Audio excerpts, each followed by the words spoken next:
তার যে তথ্য উপাত্ত সেটা সঠিক নয়, মন গড়া, বানোয়াট, ধারণা প্রসূত।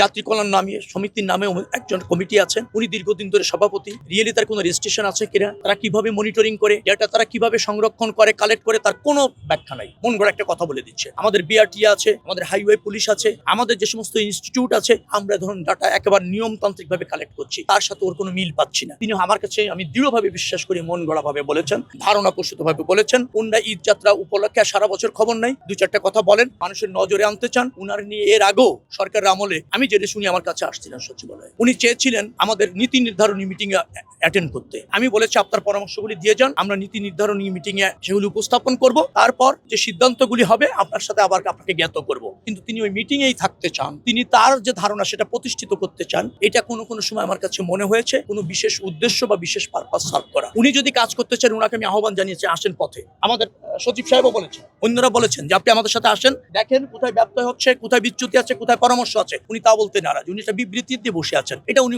অনেক আগে থেকে করেন, কিন্তু তার যে তথ্য উপাত্ত সেটা সঠিক নয়, মন গড়া, বানোয়াট, ধারণা প্রসূত। উনার কাছে যদি এই ধরনের কোনো তথ্য থাকে, আমি আপনাদের সামনে চ্যালেঞ্জ করছি, তথ্য নিয়ে আসতে বলেন। আমাদের কাছে ডেটা আছে, তথ্য আছে, ওপেন ডিবেট হবে, সেখানে আলোচনা হবে কোনটা ন্যায্য, কারা সফল, কারা ব্যর্থ।